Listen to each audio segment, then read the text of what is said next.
Hello friends, welcome to KD academy Hindi साहित्य। मेरा नाम कविता है और हम कर रहे हैं तैयारी एनटीए यूजीसी नेट की हिंदी सब्जेक्ट से। और फ्रेंड्स, आज मैं आपके लिए लेकर आई हूँ इकाई 2 से संबंधित है। ये इकाई 2 आपकी कंप्लीट हो ही चुकी है। जो उसमें दिया गया है, हिंदी साहित्य का इतिहास दिया गया है और हिंदी साहित्य का इतिहास में आपको रामचंद्र शुक्ल करा चुकी हूँ। उसमें तीनों काल करा चुकी हूँ। मैंने आपके लिए आधुनिक काल छोड़ा था, आज मैं आपके लिए आधुनिक काल भी लेकर आई हूँ। और आधुनिक काल ही मैं दूसरी बुक से डाल रही हूँ। रामचंद्र शुक्ल का जो हिंदी साहित्य का इतिहास है उसमें आधुनिक काल बहुत बड़ा है और मैं आपको ये सिलेबस वाइज डाल रही हूँ। आज मैं इसमें भारतेंदु युग डाल रही हूँ। ये मेरी दूसरी बुक है, रामचंद्र शुक्ल की बुक से मैं ये नहीं डाल रही हूँ। ओके फ्रेंड्स, आपका सिलेबस जल्दी कंप्लीट होगा और ये आज शुरू करते हैं। चलिए, और अगर अभी तक आपने चैनल को सब्सक्राइब नहीं किया है तो पहले चैनल को सब्सक्राइब कर लीजिए और बेल आइकन को प्रेस कीजिए, जिससे कि आने वाले वीडियो का नोटिफिकेशन आपको मिल जाए। और लाइक कीजिए, शेयर कीजिए। फ्रेंड्स, आपका इस चैनल पर जुड़ने के लिए बहुत बहुत धन्यवाद। उम्मीद है आप लोगों ने अपनी पढ़ाई शुरू कर ही दी होगी। अब आपका पेपर बहुत नज़दीक है, नेक्स्ट मंथ ही आपका पेपर शुरू हो जाएगा। ओके फ्रेंड्स, चलिए शुरू करते हैं। सबसे पहले मैं आपको आधुनिक काल का जो है परिचय दे देती हूँ। जो आधुनिक काल है वो 19वीं शताब्दी से शुरू हुआ था और आधुनिक काल का जो शुरुआत हुई वो भारतेंदु युग से हुई। और आचार्य शुक्ल ने जो आधुनिक काल की समय सीमा जो बताई है वो 1843 से ईस्वी से लेकर 1923 ईस्वी तक मानी है। और शुक्ल जी ने आधुनिक काल को गद्य काल कहा है। और ये आपको मैं बता देती हूँ, मैंने अंडरलाइन पहले ही कर चुकी हूँ। ये शुक्ल जी ने गद्य काल कहा है, राम कुमार वर्मा ने इसको आधुनिक काल कहा है और मिश्र बंधु ने इसे वर्तमान काल कहा है और गणपति चंद्र गुप्त ने इसे आधुनिक काल का नाम दिया है। फ्रेंड्स, मैं आपको ये इसलिए बता रही हूँ कि पूछे जाते हैं कि किसने आधुनिक काल को क्या नाम दिया है। और आधुनिक काल जो है वो साहित्य जनजीवन के निकट आम एवं इसी काल में अनेक गद्य विधाओं का भी विकास हुआ। अब नेक्स्ट पार्ट ले लेते हैं इसका। हिंदी गद्य का उद्भव एवं विकास जो है वो आधुनिक काल में ही हुआ। और जो रामचंद्र शुक्ल जी हैं उन्होंने, उनके अनुसार बल्लभाचार्य जी के पुत्र जो है विट्ठल नाथ, उन्होंने श्रृंगार रस मंडल की रचना ब्रज भाषा में की। उसके बाद 2 सांप्रदायिक ग्रंथ लिखे गए। एक तो 84 वैष्णव की वार्ता है, दूसरा 252 वैष्णव की वार्ता। नेक्स्ट देख लेते हैं, दोनों रचनाओं के रचनाकाल कौन है? गोकुलनाथ जी है। 84 वैष्णव की वार्ता के भी और 252 वैष्णव की वार्ता के भी पूछी जाती है फ्रेंड्स। अब 84 वैष्णव की जो वार्ता है ये 17वीं सदी में लिखी गई। कौन सी सदी में? 17वीं सदी में।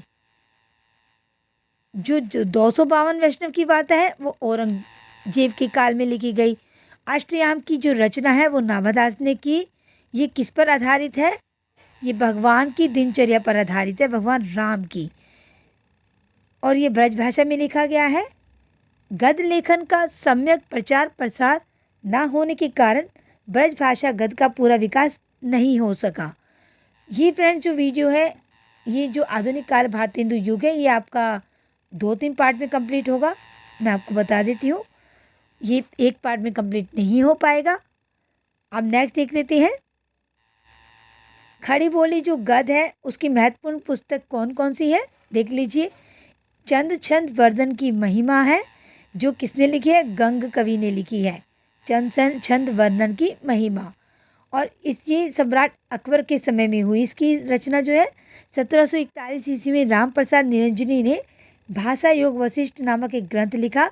राम प्रसाद निरंजनी ने कौन सा लिखा 1741 ईस्वी में? भाषा योग वशिष्ठ नामक एक ग्रंथ लिखा खड़ी बोली में। निरंजनी जी के गद्य से यही स्पष्ट होता है कि मुंशी सदा सुखलाल और लल्लू लाल जी पहले भी खड़ी बोली का जो गद्य है वो परिमार्जित रूप था। खड़ी बोली जो वो गद्य का परिमार्जित रूप था। आचार्य शुक्ल जी निरंजनी जी को प्रथम प्रौढ़ गद्य लेखक मानते हैं। लल्लू लाल ने उर्दू, खड़ी बोली, हिंदी और ब्रज भाषा तीनों में गद्य की पुस्तकें लिखी। माधव विलास और सभा विलास नाम से ब्रज भाषा पद के संग्रह ग्रंथ भी इन्होंने प्रकाशित किए। सदल मिर्स कहाँ के निवासी थे? सदल मिर्स जो है वो बिहार के निवासी थे। फोर्ट विलियम कॉलेज में ये काम करते थे। कॉलेज अधिकारियों की प्रेरणा से इन्होंने खड़ी बोली गद्य की पुस्तक नासिकेतोपाख्यान लिखी। किसने लिखी? सदल मिश्र ने।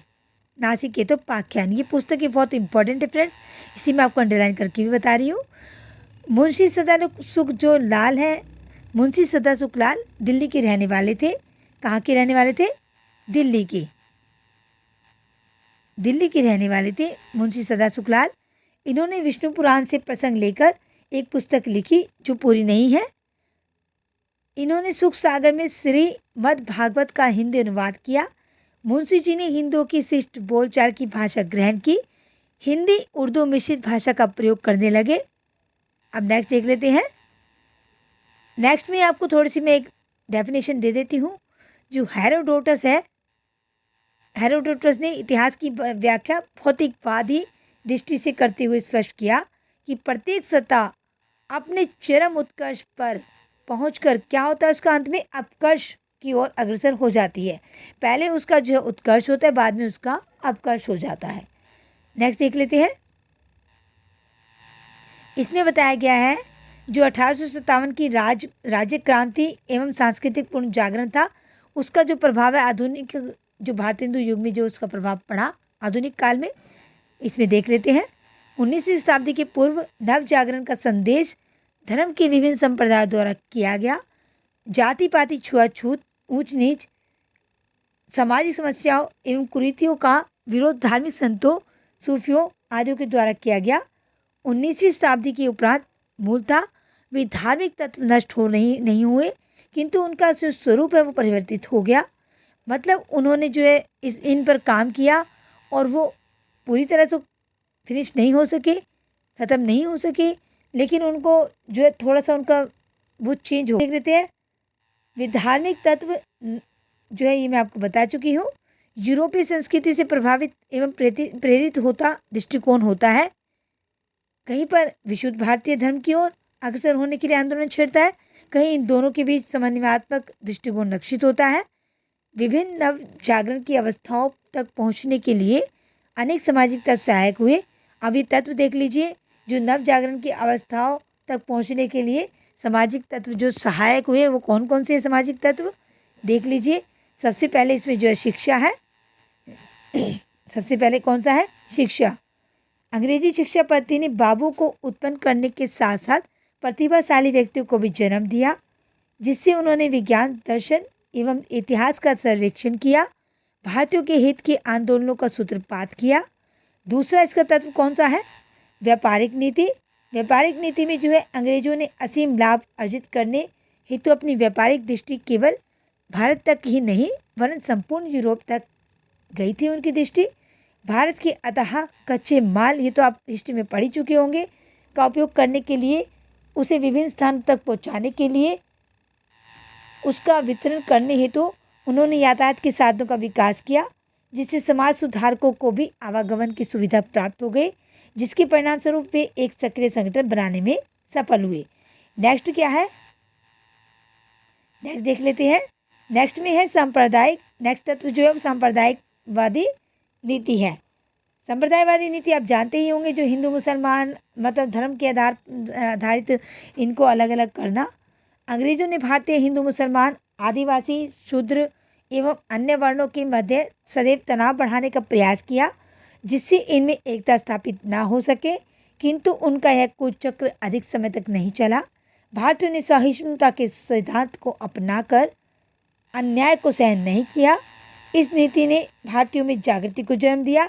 अनेक समाज सुधारक संगठन बने। ब्रह्म समाज, आर्य समाज, रामकृष्ण मिशन सभी जो है उसी की देन है। आधुनिक युग के कर्मठ महात्मा गांधी, नेहरू, विनोबाजी आदि महापुरुष उसी कड़ी में जुड़े हुए हैं। अब पाश्चात्य संस्कृति देख लीजिए, ये कौन सा तत्व है? ये तीसरा था। अब आप चौथा तत्व देख लीजिए, पाश्चात्य संस्कृति है। पाश्चात्य संस्कृति के संपर्क में आने से भारतीयों के अंधविश्वास, विधवा विवाह, बाल विवाह, प्रदा प्रथा, अस्पृश्यता, वर्णभेद आदि का उन्मूलन हुआ। पाश्चात्य संस्कृति से प्रभावित व्यक्ति समाज सुधार के कार्यों में संलग्न हो गए। नेक्स्ट देख लेते हैं।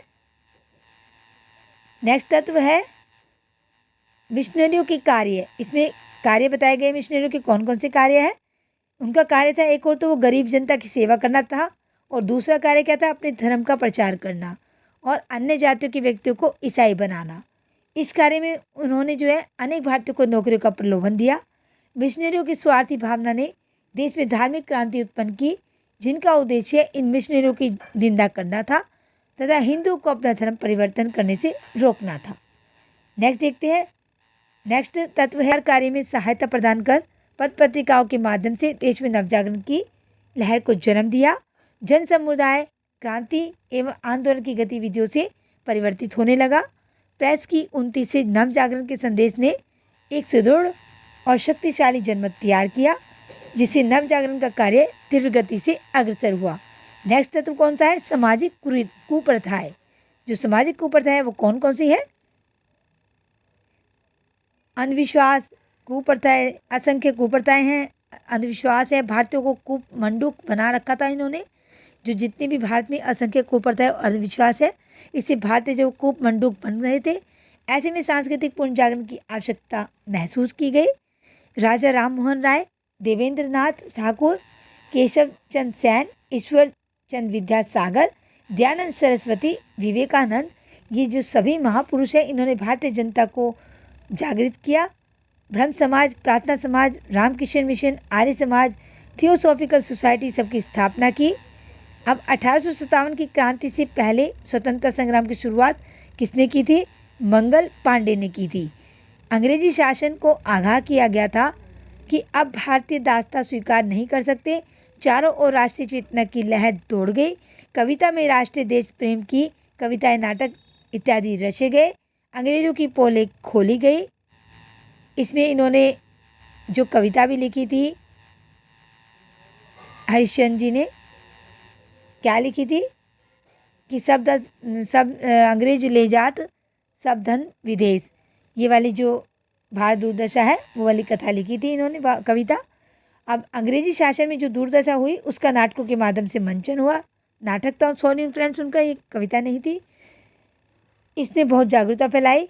1857 की राष्ट्र क्रांति से सांस्कृतिक पुनर्जागरण की लहर पूरे भारत में फैल गई। अब नेक्स्ट देख लेते हैं। अब भारत हिंदू युग आ गया है, जो मैंने आपको पहले शुरू में आपको आधुनिक काल के बारे में थोड़ा बताया, फिर 1857 की राज्य क्रांति और सांस्कृतिक पुनर्जागरण के बारे में बताया, और उसके जो तत्व जो उसको सहायक हुए उसको बढ़ाने में, उनके बारे में चर्चा की। और नेक्स्ट जो है ये भारत हिंदू युग है। तो इसको फ्रेंड्स हम करेंगे नेक्स्ट वीडियो में। तो फ्रेंड्स, अगर आपको मेरी वीडियो अच्छे लग रहे हैं तो उनको लाइक शेयर ज़रूर कीजिए और बेल आइकन को प्रेस कीजिए, जिससे कि आने वाली वीडियो का नोटिफिकेशन मिल जाए। और आपका 14 सितंबर को हिंदी दिवस है। 14 सितंबर को जो हिंदी दिवस मनाया जाता है, मैं आपको इसके बारे में और जानकारी दूंगी नेक्स्ट वीडियो में। तब तक के लिए बाय फ्रेंड, तब तक की नेक्स्ट वीडियो में मिलते हैं।